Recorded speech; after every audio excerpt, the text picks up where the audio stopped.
Next, number two, second type of extrinsic semiconductor is P type of semiconductor. When a small amount of trivalent impurity instead of pentavalent impurity, when a small amount of trivalent impurity is added to a pure semiconductor, then the semiconductor it is called P type semiconductor. When a small amount of trivalent impurity is added to a pure semiconductor, the formed semiconductor it is known as the p-type semiconductor. Now see why it is known as the p-type semiconductor. Now consider an example of gallium. We know that atomic number of gallium is 31. Therefore, there are 3 valence electrons are there. Due to this, it is known as the trivalent impurity. When this trivalent impurity is added to a silicon crystal,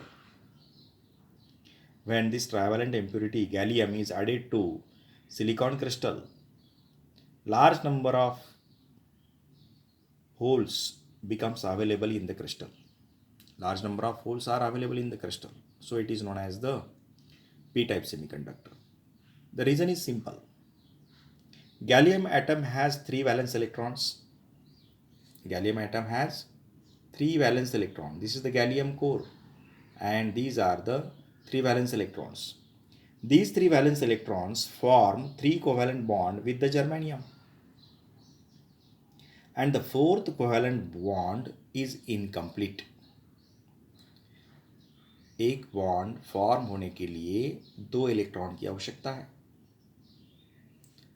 उसके surrounding में 4 bonds हैं, but 3 bond complete हो गए due to this 3 electrons. But this fourth bond is incomplete due to the lack of electron. And what is the lack of electron? This is the vacancy of electron. And the vacancy of electron is called hole. Vacancy of the electron is called hole. And this hole behaves like a positive charge. It is not a positive charge, but it behaves like a positive charge. Why it is behaves like a positive charge? It is a strong attraction for free electron. This is the vacancy for the electron. It is a space or vacancy for the electron, so it behaves like a positive charge and it is termed as hole. Means when small amount of trivalent impurity is added to a pure semiconductor, then large number of holes are available. And when we apply the potential difference across such type of semiconductor, the current conduction in such type of semiconductor is predominantly by hole. And here the holes behave like a positive charge. So it is called p-type conductivity and the material it is known as the p-type semiconductor. P-type semiconductor. Now see the n-type and p-type semiconductor on the basis of band theory. This is the energy band diagram for n-type semiconductor and this is the energy band diagram for p-type semiconductor. This is the valence band. Valence band consists of holes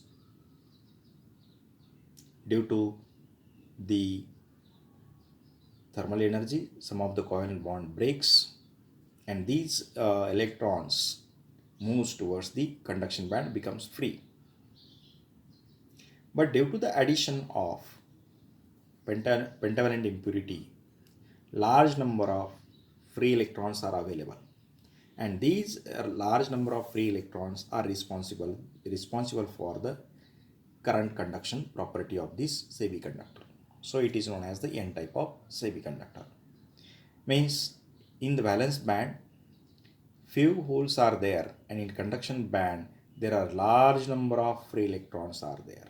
This is the energy band diagram for n-type semiconductor. In case of p-type semiconductor, some of the covalent bond breaks due to the thermal energy and these electrons moves towards becomes free, and these free electrons are given in the conduction band.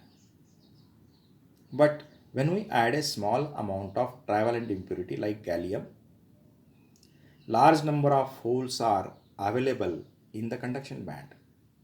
The holes are available in the holes are available in the valence band. Therefore, this is the energy band diagram for p-type semiconductor. This is the difference between n-type and p-type semiconductor with the help of energy band diagram. This is the forbidden energy gap. This is the for n-type. This is the forbidden energy gap for p-type semiconductor. Thank you.